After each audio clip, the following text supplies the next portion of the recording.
to the top. Those individuals that weave those into their essays, their interviews, and their video. And then this also goes with the recommendation. I know it's tempting to just turn in the same letter of recommendation that you use to get into college or the ones that are in the Common App and all of those things. You want to look at that scholarship and see. So, for example, for ours, we do not have access to the Common App. So you actually have to submit your letters of recommendation. So we always, people do reach out to me sometimes and I say, think of someone that can really elevate who you are and elevate the things that you've said in your essay and in your video. So these are just kind of some key things. I always like to tell students, I'm actually a former high school teacher. And I wrote many, many letters of recommendation for college and scholarships. And I love doing it because obviously I love students. But I will say it is important to maybe think outside of that for some of these private scholarships. Do you have a leader in the community that knows you and something you're involved in? Those make really strong letters of recommendation to support those private scholarships. And then I did want to highlight some common mistakes. We are in year 2. These are the most common mistakes that I have seen. Not following instructions or criteria. So these do take time. For ours in particular, it's $100,000. So it's $25,000 every year. So we want to see that someone has really taken some time to put into this application. So, for example, if the video asks for a 3-minute video and you decide to turn in a 12-minute video, that's not a good idea, even if the application will let you put that in the system. Really, really look at that. We've even seen some people where we have a criteria on a GPA, and our GPA requirement is 3.5, so it's a little bit lower than others. And we'll have people that will actually apply that have something lower than that. And while the rest of your application might be fantastic, it's very, very clear in that criteria. So really, really watch that criteria and don't waste a bunch of your time writing an essay and sending in a video and not having the GPA and the ACT, SAT requirements. So really watch that. And then this goes along with those generic recommendations. Spend time on your essays. We know AI is out there. We know people get people to support them with their essays. That is fine, but make it authentic. Do some research on that scholarship and really make it highlight your unique experience and how you tag in to that scholarship foundation's goals. And that is the biggest advice I can give, is that you can really tell when someone has turned in a scholarship essay that's one that they've turned in to say, get into college. We've gotten some that are very clearly written for college entrance essays. So it makes it look like they haven't even looked at the scholarship. They haven't done any research into Michael E. McGoldrick or what the foundation is about. So these are some of my common mistakes. You can do this. It does take time, but you'll have some students talk about this later. But several have made really good spreadsheets where they document what's needed, and you can even do that in your search to make sure you've got really clear what these scholarships are asking for. And then I didn't want to have too many slides, but this is my final one. We are in our final rounds this year. We're into our interview rounds, and I can tell you that what I have seen is that those on the interview committee are really looking for well-rounded students. So, obviously highlight your strengths, but remember, it's not just about academic excellence and your leadership that you've done. It's also about that commitment to your future. So kind of think of that whole picture of I've done these academics, I've done these leadership roles, and this scholarship is going to help me get to this point in my life to make a difference in the world. So I always say the students that stick out the most have a really clear passion for their future and demonstrate what makes them unique. So that is that. And then my final slide is just a plug for our scholarship.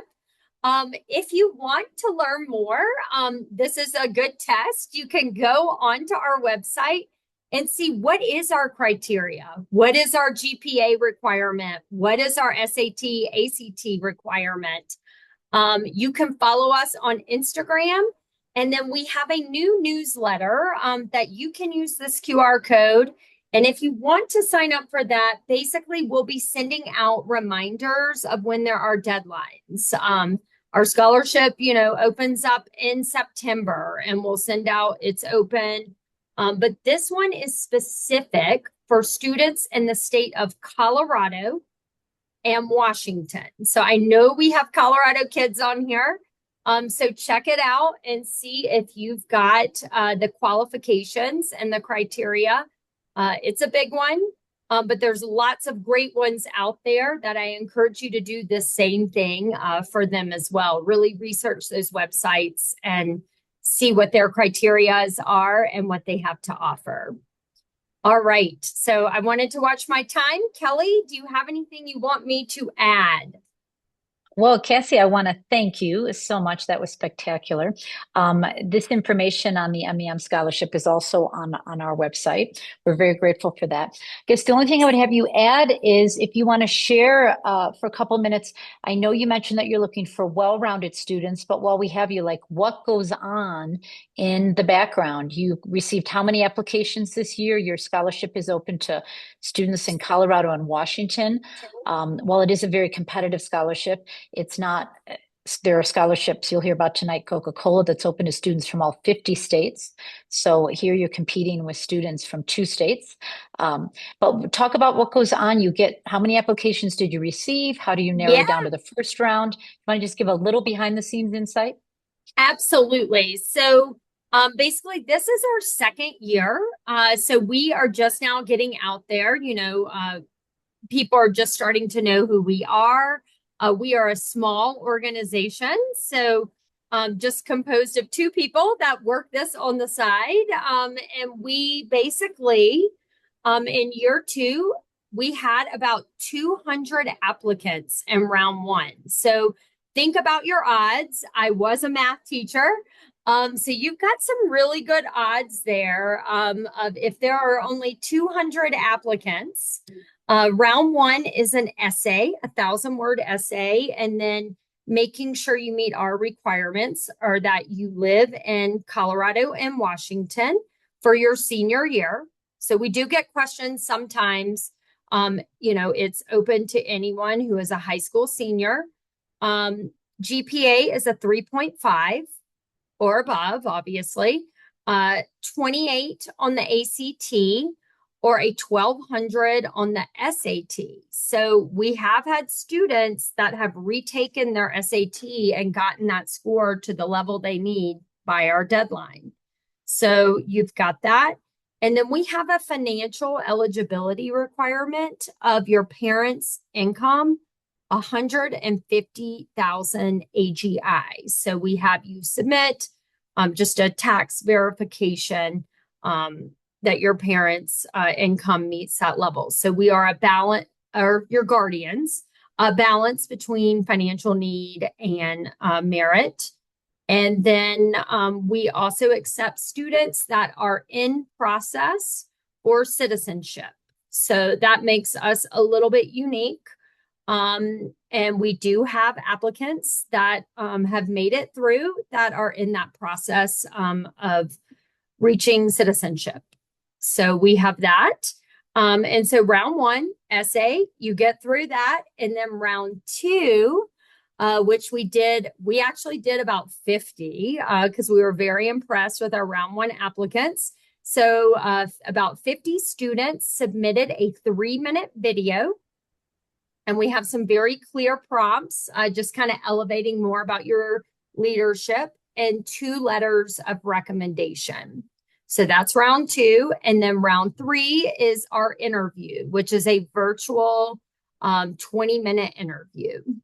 And that is how it goes. And then the other thing that's interesting about these private scholarships is that year 1, we went out to just give out 3. We were going to give out 3 $100,000 scholarships. And we ended up going back to our board with a list of 10 people and said, we are so impressed. These 10 applicants from Colorado and Washington, and we were able to get our board to fund 7. So as interesting as that is, when you are a private foundation, you can do that. So this year we're going out with trying to get 3. But once again, we've had over 200 applicants and very, very impressive, although rigorous, as we mentioned. So, you know, we've also had last year where certain people that we tried to award our scholarship received the Daniels. So we were able to then take that scholarship and give it to someone else. So there is interesting, we award ours in mid-March. So that does open up, where someone might find out from their university they're getting a full ride and they don't need our support. Great. Well, Cassie, thank you. This is fabulous. I want to highlight this is one of the most in-depth, rigorous scholarships. And if you prepare a scholarship application here, you are probably set to write any other application that you need to.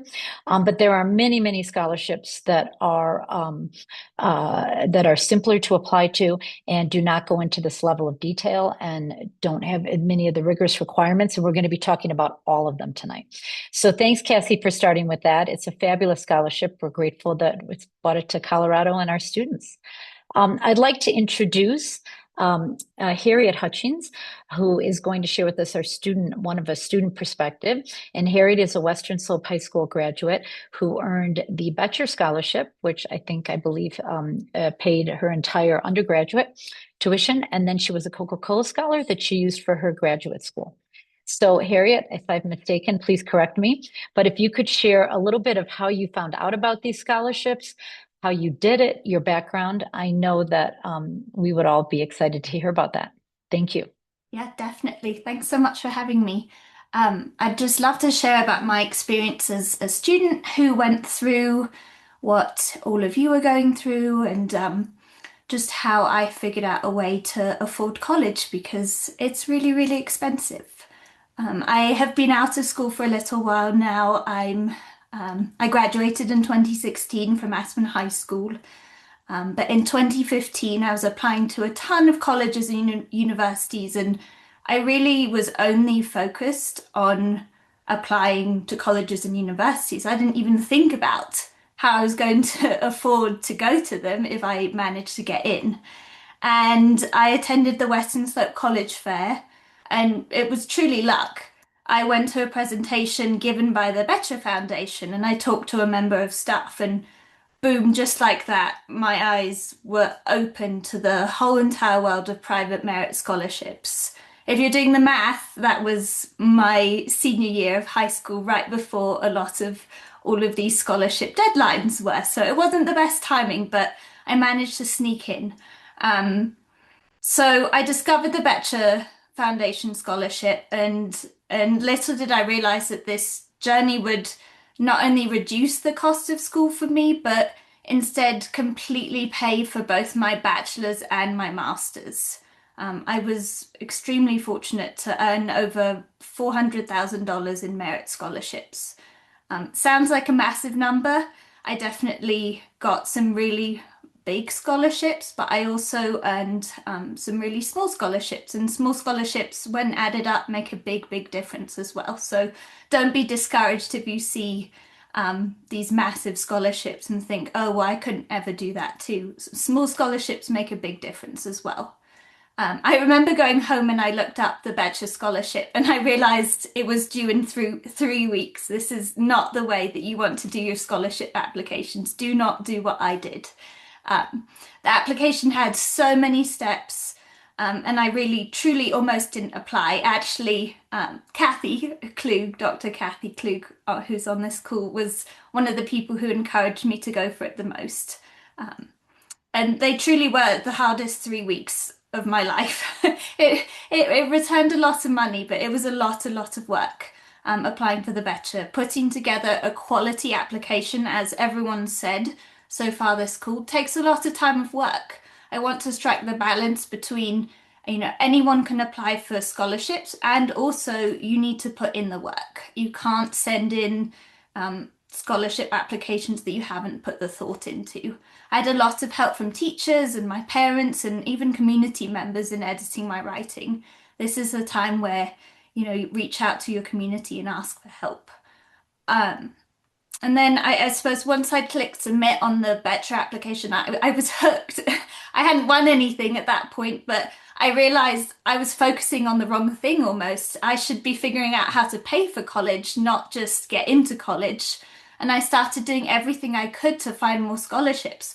I would just Google, and this is pre-AI, like there's so many more tools available now to help you figure out all of these scholarships. I'd Google anything remotely identifiable about myself. A rural student, I was the child of a police officer. There's scholarships out there for people who have red hair. There's scholarships for every single thing under the sun. And I didn't have any massive financial need. I didn't have, massive identifiers that would qualify me for a lot of scholarships. I tried to think outside, just the lines and find scholarships, either big or small, and I'd apply to them. I truly thought I had no chance of winning any of them, but maybe it was worth a shot. My my routine went something like, and those of you who are in high school, like this sounds terrible, but it really was my life. It went something like I'd go to school, I'd do my homework, and then I'd work on applications. I'd babysit a lot of Friday and Saturday nights. Actually, I'd babysit Kathy Klug's grandchildren, and I would write after the kids went to bed. I applied probably, I don't know, to upwards of 50 scholarships or so. And I truly wish I'd done more. If I'd known about merit scholarships sooner than my senior year, I could have done so much more to prepare. For the bigger scholarships, like the Betcher and the Coca-Cola scholarship, there were multiple stages to the application, as it's been highlighted, from submitting letters of rec and then further essays to interviewing. I had a solid bank of essay topics that I used and adapted and changed to fit each prompt. I'm not talking about copy and paste and submit. An immense amount of thought went into each application, but I will say there are ways to make it faster. If you're out there thinking, wow, that's a lot of work, I'm not sure if I'd want to do that, I'd say probably two things. One, you don't have to apply to nearly as many scholarships as I did, or even as big of scholarships as I did. There are plenty of smaller ones out there where you have a higher likelihood of winning.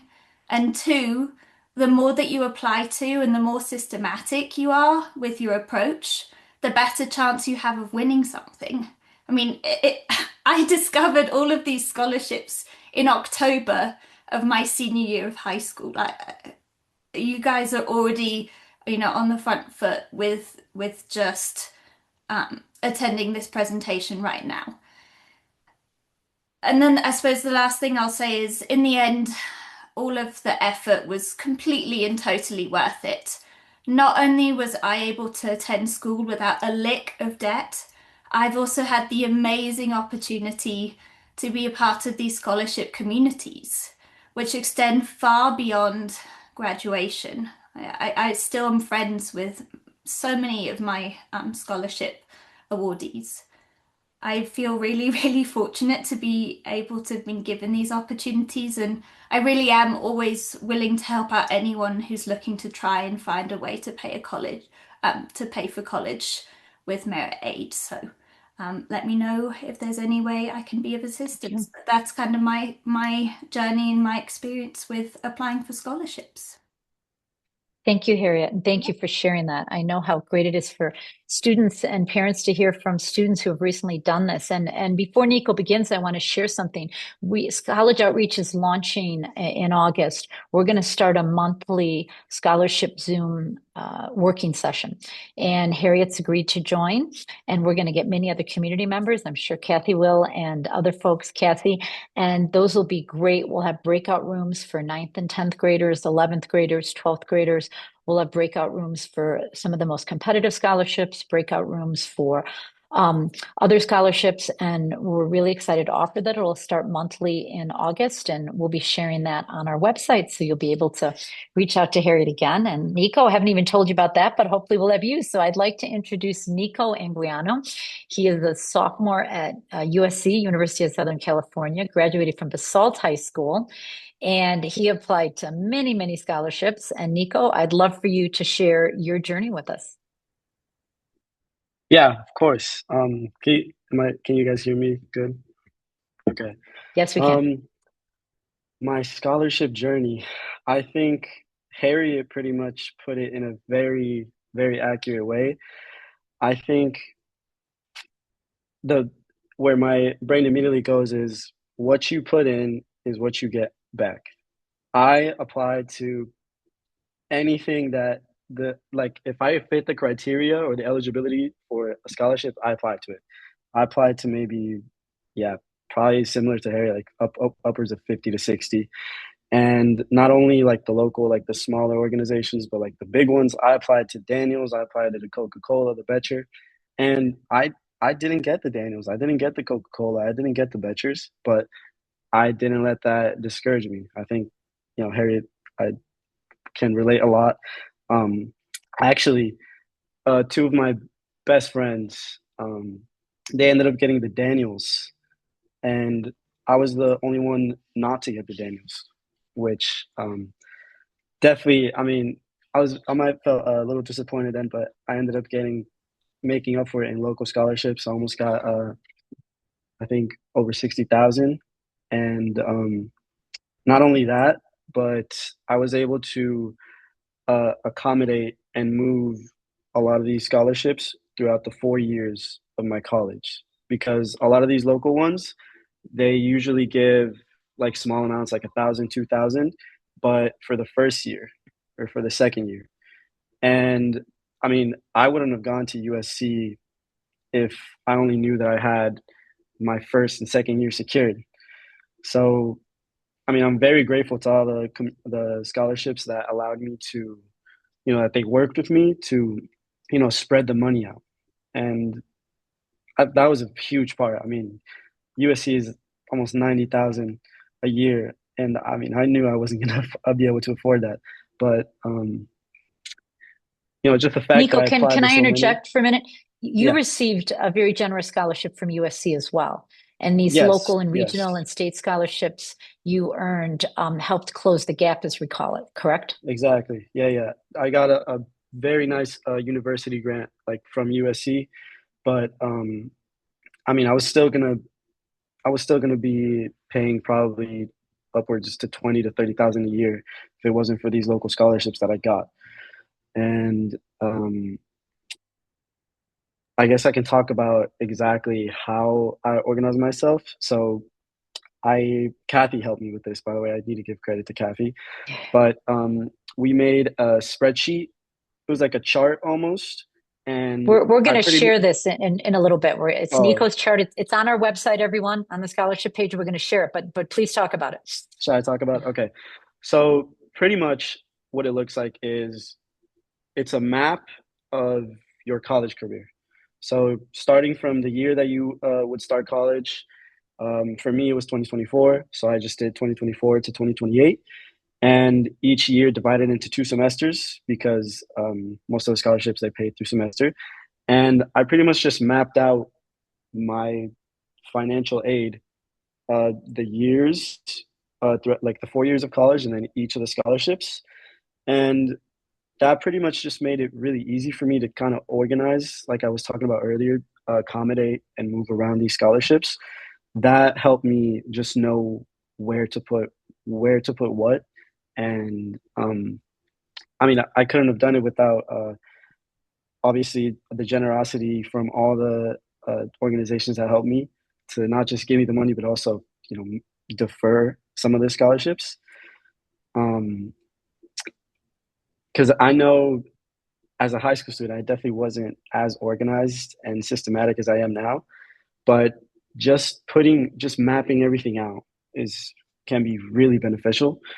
And it's not only to know where all the money is going, but it's also to keep track of communication, because communication, I will say, is very, very important. I had to reach out to 12 different uh, bookkeepers and scholarships to keep track of where uh, all the scholarships are at, and just constantly reaching out to them, making sure that we're still with the same plan.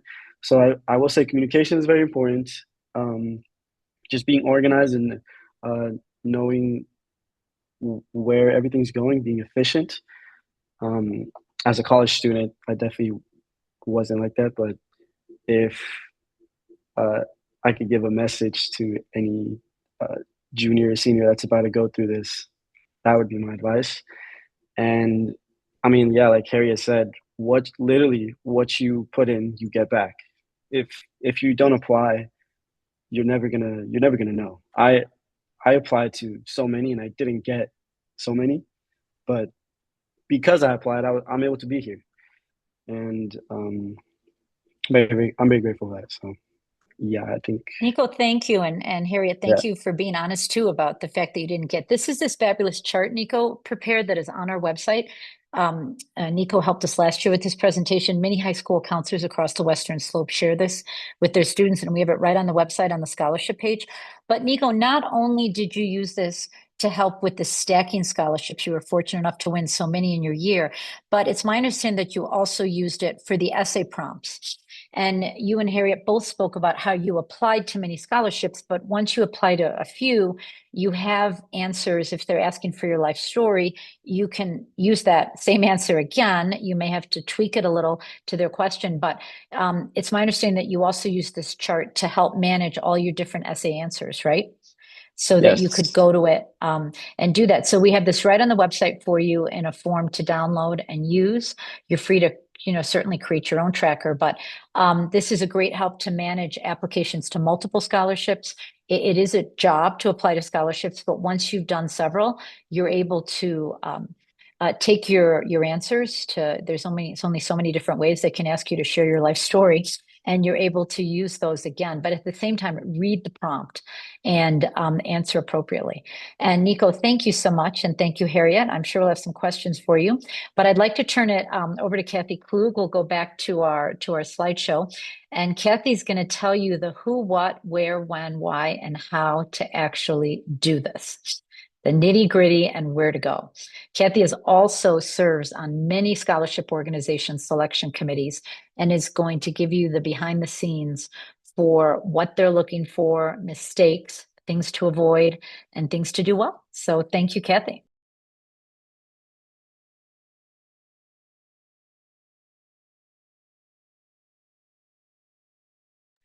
Kathy, you're on mute. Let me mute you. You're on mute.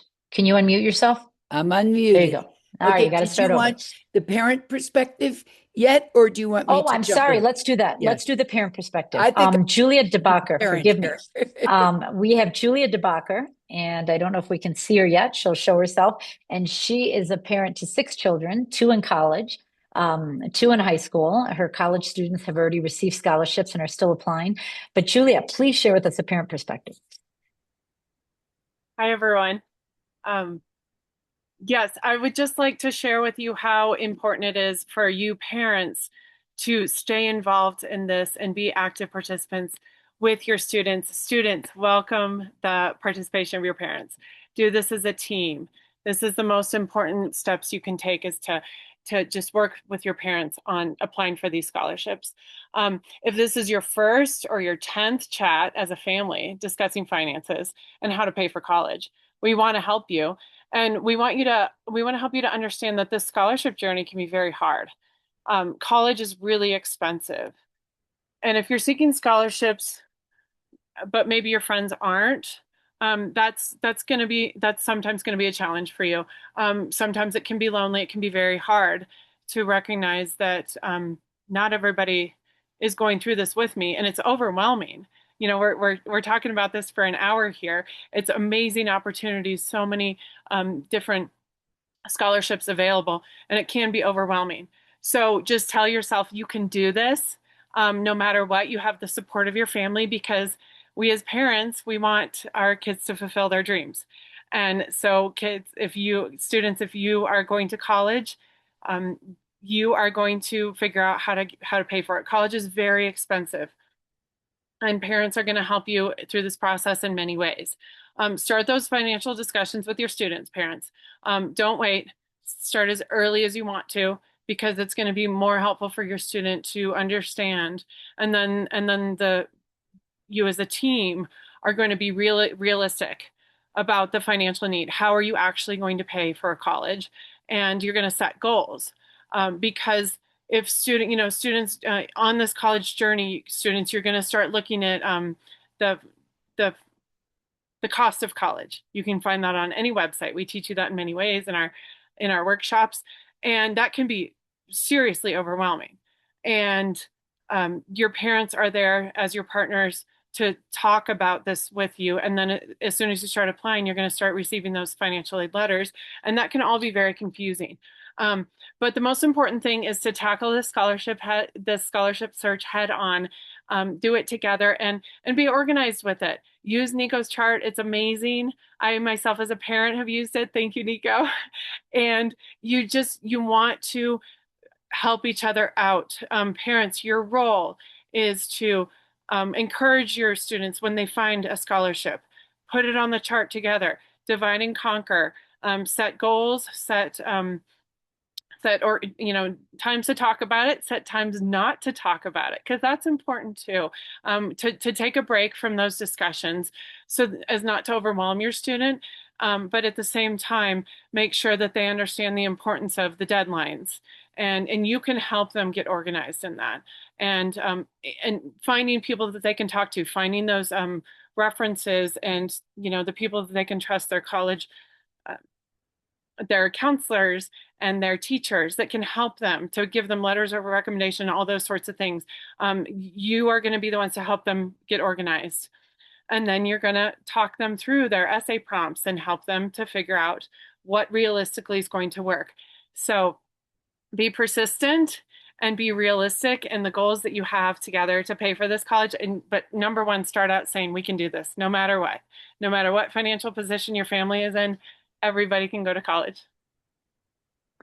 Thank you, Julia. That's so important. And I want to reiterate, I'm a parent as well, that parents, that you can take a big role in this, including researching, which Kathy's going to talk about, helping your students stay organized. This is really an opportunity if you're able to step in and help and guide this process. And now, Kathy, please help us with the actual nitty gritty of how to do this. And Well, Julia, if we can, our slideshow would be great. Thank you. first of all, I want to thank Harriet and Nico. And the reason they are asked to participate in this is because they are so um, grateful that they got involved in this, and they really paid for their own college. And in cases, everyone can do this. I'm not joking. Even if you find yourself with a modest GPA, there are scholarships for you. If you find yourself with a ability to play chess, there's a scholarship for you. If you find yourself being left-handed, there's a scholarship actually. If you know how to craft duct tape, there's a scholarship. We'll even show you a picture. So the point is, if you don't apply, as Nico said, you won't get it. If Nico looked at some very modest schools and was immediately accepted to him, and then he went a little further afield and a little further, and Nico was accepted to a lot of colleges. And what he had to do is decide, honestly, that's all great. But as Harriet said, I put the uh, horse behind the cart, and I was getting into colleges and I hadn't thought this all the way through. This is a conversation that happens in my scholarship meetings. Let me take you behind the curtain. One student who was interviewed last year for one of our big scholarships, this is $10,000 a year that I sit on a board to, said, when asked the question, why should we invest in you for this scholarship? Tell us a little bit about your plan to pay for college. The child, and I say child carefully instead of young person, the child said, oh, I don't know anything about that. My parents take care of that. So, parents, here's another role. You need to sit down and talk about this realistically. It's easy to say, we can't pay anything. Our bills are overwhelming. We can't pay anything. Yes, you can, because it costs you money to feed that child sitting right there and sending them off to college. You can probably replace what you're sustaining them with. So, what are the types? The types are corporate, they are organizational. I know many churches that have scholarships, many faith communities. I know that there are individuals in our own community that own really nice businesses. And if you've ever heard of the McDonald's scholarships, they're huge and they're vast, not huge in amounts, tiny in amounts, huge in distribution. If you worked ever at McDonald's, if you're a golfer and a caddy, there's one called the Chick Evans, and it's for kids who caddy. I mean, really, and it's full ride. It's amazing.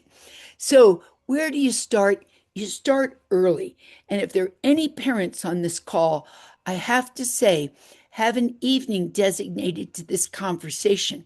And the way I got kids started is many of our kids here, we have like a flight academy, we have summer programs, we have Ed. Ed is an in school thing that's a little bit expensive. So we say, if you can't afford it, apply for the scholarship. These are eighth, ninth, 10th graders, seventh graders, and they apply for scholarships. So they get this idea that you have to actually put yourself out there to be an applicant. And what does that look like? Well, this is a place you can help them. They don't think they know everything yet, and they can get help from their in school people, they can get help from the counselors, and they can get help from their family. And there's no cheating helping your kids getting organized. Executive skills are for parents to share. So when do you start? Early. The conversation on what is a scholarship for, what does it look like, and how do I do it? I applied for a Girl Scout scholarship to a Girl Scout camp when I think I was 11 or 12, and from a huge family. And my father said, you want to go? You figure out how to go. He said the same sentence to me at college. I received a scholarship for kids born in the state of Pennsylvania who were going to a private college outside of the state of Pennsylvania. I got that scholarship. It paid me monthly, and I was the only applicant for the scholarship. That's why I got it. So do not be dissuaded. And Harriet said, the more you apply to, the better your chances are. So where do I find them? I go on places that are a little bit big first, and then I whittle it down. With AI now, this afternoon, I looked up one with my specificity of age and um, all these things, and I came up with some scholarships for me, a rather old lady. I don't need one. I'm not going back to school, but the truth is there are scholarships for everybody. So AI is a great instrument, and this is a great way to use it. I would look at places. We have some big ones like Niche, and do you have that slide? And a place called Big Future. This last, It's up, Kath. Maybe I though, see it. let's start. I would just like to interject here because I want people to. When you're a senior, your high school is going to share with you a host of local scholarships, Elks, Rotary, we've talked about that. I believe both Harriet and Nico applied. Those were some of the scholarships they applied to. They're not open till you're a senior. They're very local. We are not really talking about those tonight, although they are a great application process. Some of them use a common application. Some of them, they're able to use your teacher letters of recommendation from your school, get those uploaded. That's a process for seniors. It's handled really well by each of your high school counselors for the very local scholarships, generally only open to students from your high school or a couple neighboring high schools. There are a bunch of regional scholarships, and there are a host of state scholarships open only to Colorado students, or Colorado and Wyoming, or Colorado and Washington, like we saw. Those are great. There are about 150 of those. We have those on our website. The reason we're really emphasizing those is you are only competing with students from Colorado. So we just want to talk about that. And so our website is a great place to start. In a minute, we'll get this actually on the website, and you can see the 150 scholarships we have listed. We also have listed many of the very prestigious national scholarships, including Coca-Cola, you've heard, Google Scholarship. Those are important. They're obviously very competitive, but we give you the links. And then we've concentrated on a host of national scholarships for rural students. And Kathy, I'm going to turn it back over to you. And then lastly, we give you a whole list of niche and all these other websites to go to. I just want to warn you, they have databases of over 1 million scholarships. They're hard to search. There can be black holes. Parents, you can spend time on this. If you are going to search for those scholarships, put Colorado in quotes, put in an activity you're involved in, a major you're interested in. This is the chart that we're going to scroll through for a minute where you can get started. We have these organized by application date. So obviously January is past. Keep them in mind for next year, but you can start looking. There's a few left that are due the end of February, many for March, the spring. There's still ones even you seniors can apply to. We show who's eligible: high school student, undergraduate student, even a graduate student. Some of them are for students interested in STEM, music. Many are general, public service, and we have a link to all these scholarships. So if you want to start somewhere, I really encourage you to start here. And these databases are great, and Kathy and I have fooled with them a lot, but I just want to warn you, they're comprehensive, and they have a lot on there. And just remember, if you find a scholarship, you can search by no essay required, and it's open to everybody in the country. How many people do you think are applying to that scholarship? Just keep that in mind when you're doing that. All right, Kathy, I turn it back to you. That's all right. This is a great spot. I will say that the beauty of the big databases is that AI is now being put to good use, and they have these filters that get you to some that are pertinent.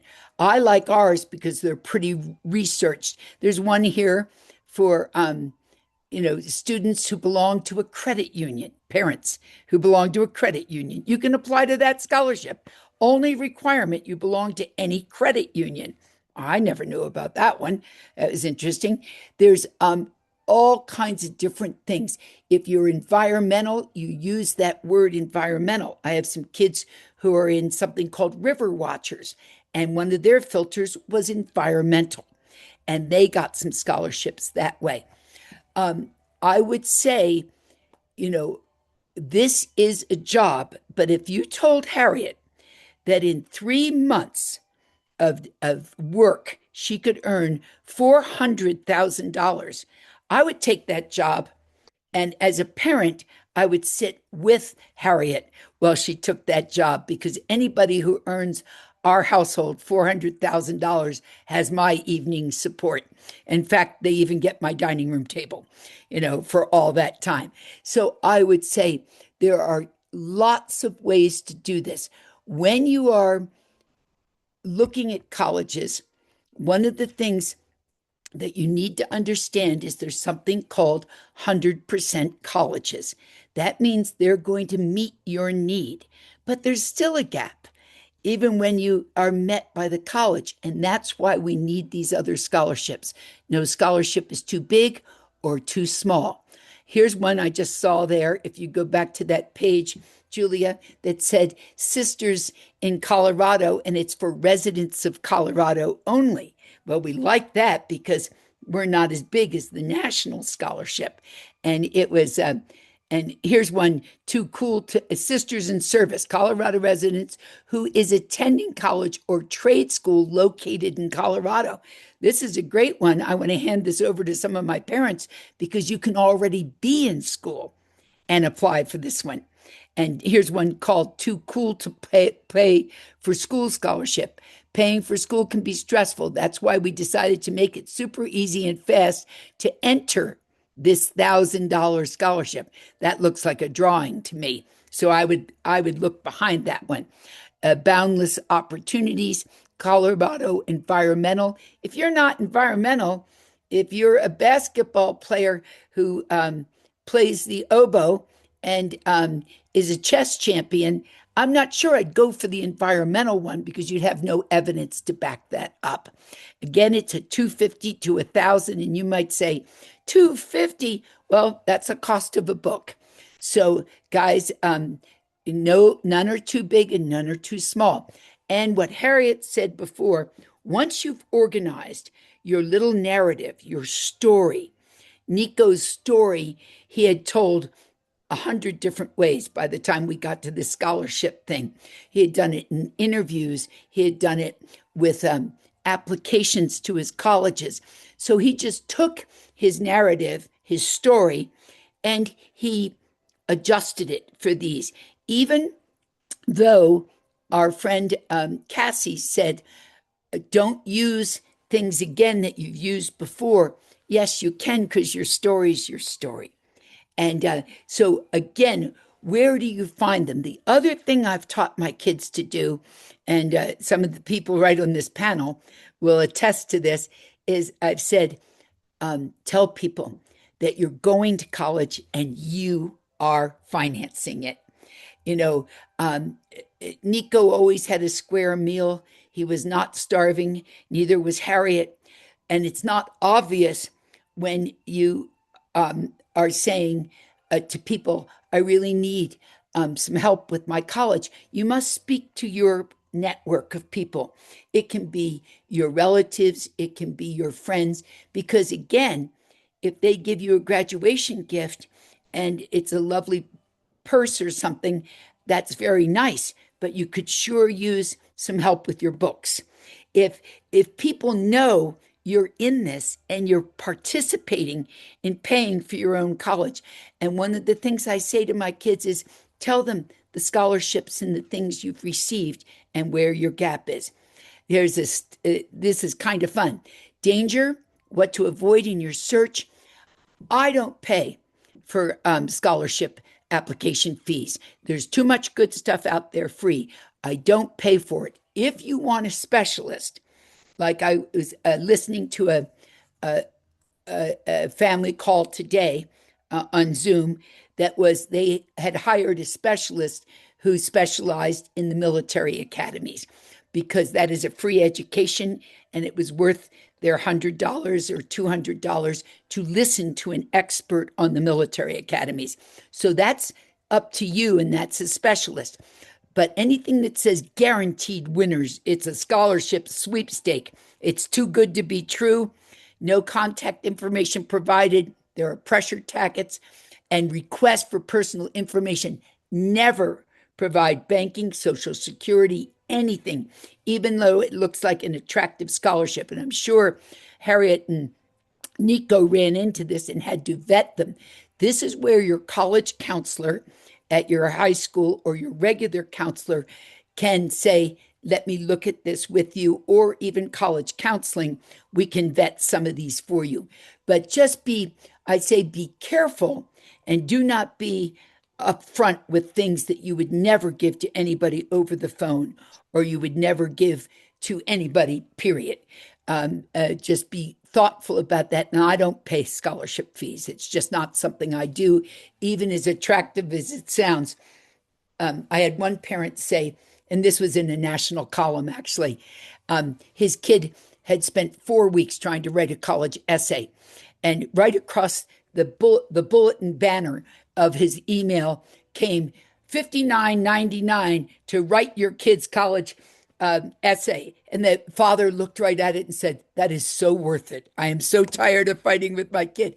And you might get that way about scholarships, but there's no legitimacy to most of those, except if you are hiring a specialist to do something. Focus on your essays. This is really important. And I want to wrap up my comments with this. I had one of my scholarship co reviewers say the other day, we put ours up on the screen and they looked at it, and the first thing they saw were 6 spelling errors. And this person said, go ahead and pass on this one. There was no energy, time, or thought put into this. And they just passed on it. And my heart was breaking because I wanted to still read why this might be the case. But there are people who love you, including your counselors, and they want to absolutely help you with this. Get other eyes on your scholarships. Treat this like a job. $400,000 for 3 months' work, $60,000 for 4 months' work. This sounds pretty attractive to me. So focus on telling your story. It should be authentic. You can do some of the athletic ones. You can do some of the accomplishments. They can see a lot of that on your resume, on your activity sheet. So tell your unique story, make it authentic from your heart experience that will capture your reader. At USC, one of the things they told me when I asked them post-mortem about some kids that didn't get in and some kids who did, this was years ago, they said, we liked them. We can't tell you much more than we liked them. It resonated with them. So the final tips are, do a good job with this. Make it a campaign, not a one evening event where you're looking at these things and going, oh, I can get 2 applied to tonight. Use your AI research. This is really good. Use good manners in everything you do. Apply for the small scholarships. They're less competitive. Apply for relevant scholarships. I already covered that with the environmental. Apply early. Please make the word scholarship part of the vocabulary in your household, whether it is for XED, whether it is for anything. Teach kids how to be their own advocate and apply for scholarships. You'll help them with the beginning ones. Read the scholarship information, learn what's important, answer the prompt, and incorporate important information from the scholarship. Transcript, get your current copies. Know what your transcript says. I had one student one year say, I have a 3.8, and we wrote that down for self-reporting and everything. She had a 3.8 that semester. She never knew what her transcript looked like. Get your transcript as you go along. It's one of the documents you own, and it is your right to look at it. Application complete. Make sure it is complete and you don't have missing parts, and keep at it. Rejections are okay. If you apply to 50, you might get 12. You might get 3. You might get 2. In Harriet's case, all she needed was 2. She got lots of others, but isn't that amazing? So you honestly, and have fun with this. This is a chance to tell your story, to put some of the things you've done well in front of people, and it teaches you the vocabulary of your strengths and what you can say about yourself. So I look at it as a wonderful developmental stage in kids' life, that you can apply for scholarships, be your own advocate, tell your own story, and hopefully receive some good news that says, we're going to help you close that gap and get you to college.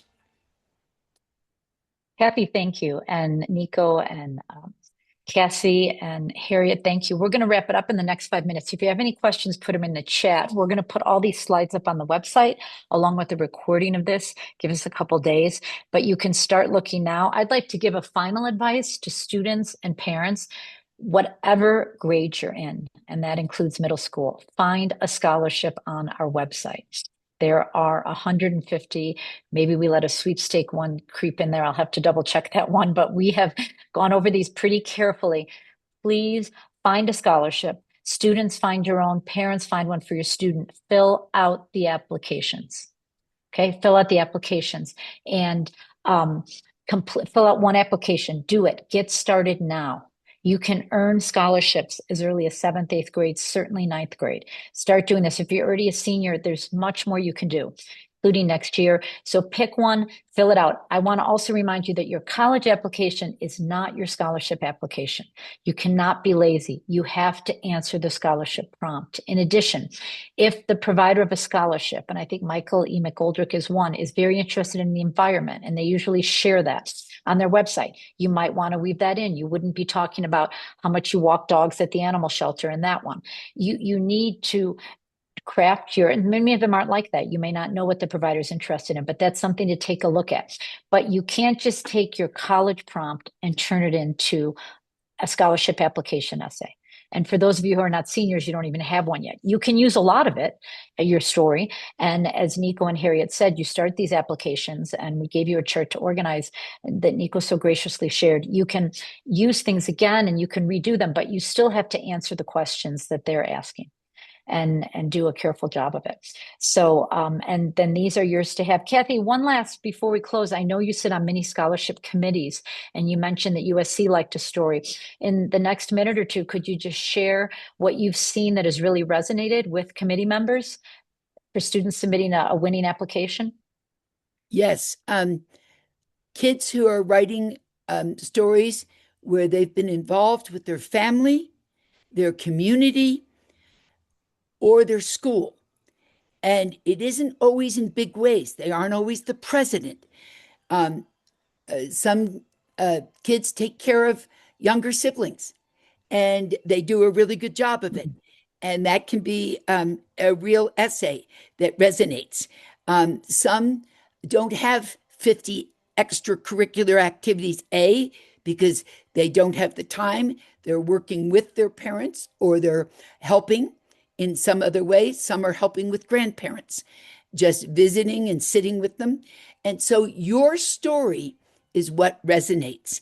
And how you've been engaged is a really important piece of that story. Tell us how you've been involved with others. And if somebody said to you, what have you ever contributed in this world? And somebody might say, holding somebody's hand when they were going through something rough, being there for my family. There's a student, I just read one. She rides 60 minutes to school each day to come to our school in this community, because that's where she wants to be educated. And she rides with her parents every day while they go to work. And so 60 minutes, I mean, that said, she's really a motivated student.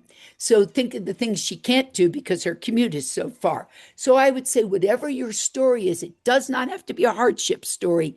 It has to be a heart story, a hardship story. Right. And that's what I would Kathy, recommend. I think we're going to get cut off in a minute, so I'm sorry to cut you off. I want to thank all our panelists. Please, you can still put questions in the chat. We'll look at them. You can email our website. I know this is so much to cover, and we are grateful we had a small opportunity to do it here. We're going to start our monthly sessions in August. We'll send you all information about that. Reach out to our website with any more specific questions. We'll put this up there. Kathy, Cassie, Harriet, Nico, Julia, thank you so much for sharing your insights. And I apologize, we wanted to take just part of your evening, but there is a lot to cover, and we're here for you for every step of this journey. But get started. One last thing I'd like to say is about scholarship displacement. It's a very complicated topic. What it means is that if you get an award from a college and you earn scholarship, some colleges might want to deduct that. There are many ways you can work around that. It's not that easy, but there are ways to do it. One of them Nico shared is allocating your scholarships across different years. Again, we're going to be having resources on the website about that. Don't think that's the end of the answer. Go out and earn these scholarships and be in the position to figure out how you can allocate them and how you can make it work. And we're here to help you on that. So thank you. Thank you, everyone. And thank you to our great panelists. And we'll have this recording up shortly on our website, as well as our slides. And we're always here for your questions. Thank you so much. Thank you.